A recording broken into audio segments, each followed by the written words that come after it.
Chào các bạn đã quay lại với kênh Cô Ba Bình Dương. Hôm nay chúng ta cùng nhau làm món cơm chiên với nguyên liệu đơn giản và cách làm rất dễ thực hiện. Có thể làm sẵn nguyên liệu gia vị để tủ lạnh và chiên một chảo cơm mới rất nhanh chóng. Cách chiên cơm với trứng sống khá đặc biệt sẽ giúp cơm chiên thơm ngon, tơi xốp từng hạt. Cơm giữ được độ mềm, tuyệt đối không bị khô hay bết dính. Công thức làm gia vị tôm cháy giúp bạn dễ dàng nêm nếm theo khẩu vị. Hy vọng món cơm này giúp các bạn không phải tốn công sức nhiều để tìm nguyên liệu mà vẫn có được bữa ăn ngon cho gia đình. Mời các bạn tham khảo thành phần nguyên liệu trước khi thực hiện. Bạn cũng có thể xem nguyên liệu và những dụng cụ nhà bếp mà mình sử dụng dưới phần mô tả của video này nha. Nguyên liệu đầu tiên của mình là tôm khô. Các bạn mua tôm lớn hay tôm nhỏ đều được. Tôm phải khô ráo và không có mùi khẳng sẽ ngon hơn nha. Tôm này mình đã ngâm 20 phút và đã rửa thật sạch sẽ. Bây giờ mình cho hết tôm vào cối để xay nhuyễn cho nhanh nè. Nếu không dùng cối xay thì các bạn có thể dùng cối giã nhuyễn cũng được. Lượng tôm này là 100 g đó. Mình làm nhiều một chút để dành chiên lần sau nữa nha các bạn. Lưu ý là mình đừng ngâm lâu quá, tôm sẽ ra hết chất ngọt nha. Ngoài tôm thì các bạn có thể cho thêm cà rốt, đậu bo, đậu que hay là bắp hạt tùy thích nha. Nhuyễn như vậy là được rồi nè. Nó vẫn còn xớ thịt tôm chứ không nhuyễn như là bột nha các bạn. Mình cho tôm đã xay ra đây luôn nè. Mình sơ chế các nguyên liệu thơm. Băm nhỏ 2 củ hành tím này khoảng 15 g đó.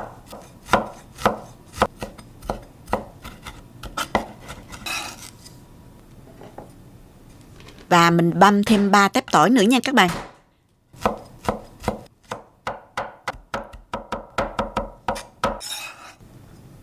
Và mình dùng 3 tép hành lá, cắt nhỏ phần đầu hành.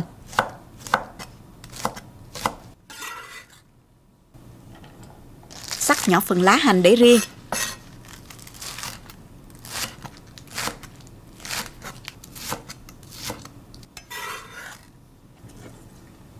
Mình cắt thêm vài lát ớt để cho vào nước tương ăn kèm và trang trí đĩa cơm ha.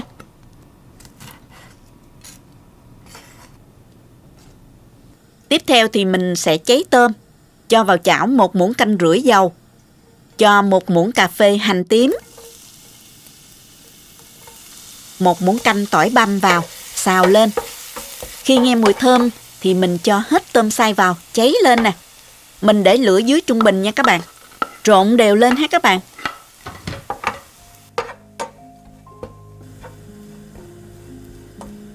Khi nghe mùi thơm bốc lên đó thì mình giảm lửa nhỏ và mình nêm vào đây 1 muỗng cà phê muối,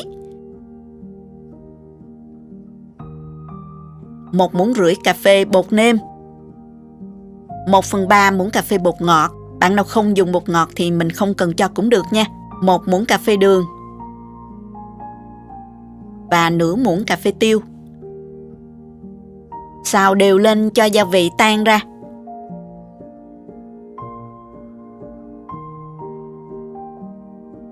Và rắc thêm một ít bột màu điều hoặc là dầu màu điều. Rồi mình tắt bếp và mình cho ra đĩa luôn. Lượng tôm này đó các bạn có thể làm nhiều, bảo quản tủ lạnh. Khi nào cần thì mình dùng để chiên cơm hoặc là mình làm món mì trộn rất là ngon và tiện nữa nè. Tiếp theo thì mình cho vô chảo một chút dầu. Cho hành tím vào xào lên cho thơm.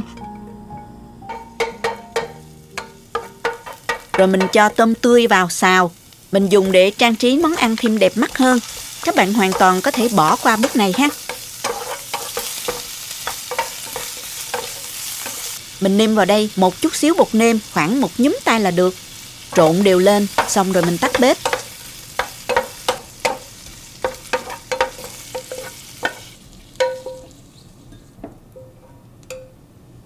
Cơm này mình đã nấu sẵn rồi. Mình dùng gạo nàng hương hiệu Ba Cô Gái để nấu nè. Ở Việt Nam thì có gạo Tài Nguyên, gạo Tám Thơm, gạo Thái Lan. Nói chung là tùy chọn hết các bạn.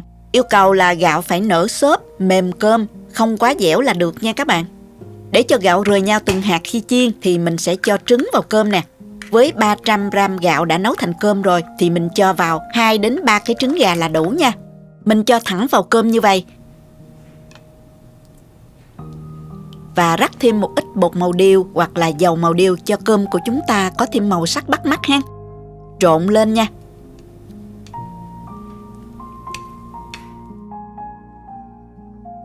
Mình dùng bao tay để trộn đều hơn ha.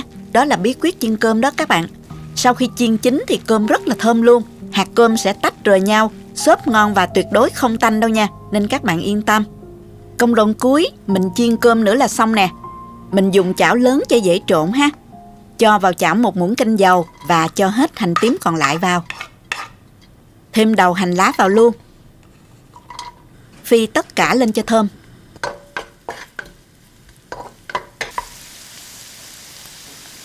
Bây giờ mình cho cơm vào luôn nè. Mình chiên cơm với lửa vừa nha.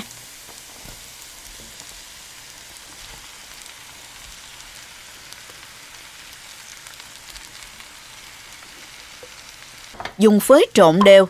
Lúc đầu thì các bạn sẽ thấy cơm nhão nè, ướt, giống như vậy nè. Không sao đâu nha, cứ yên tâm và tiếp tục chiên ha.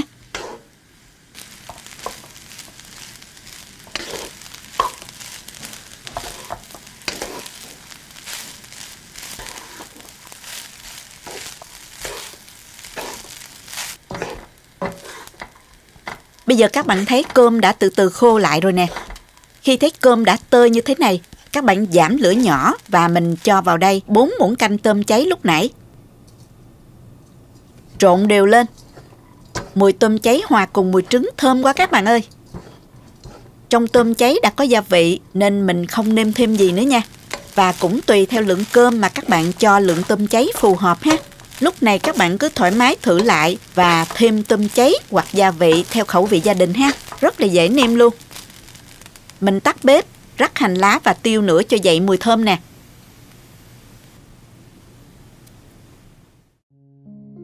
Mình cho ra thố. Cơm nóng hổi vừa thổi vừa ăn luôn các bạn ơi. Hấp dẫn chưa nè? Thấy là muốn ăn liền luôn đó. Trang trí thêm vài con tôm cháy, một ít rau xà lách, ớt nữa cho hấp dẫn ha.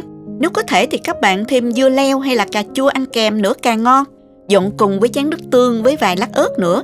Dùng cơm thôi các bạn ơi. Mình múc cơm ra chén nè.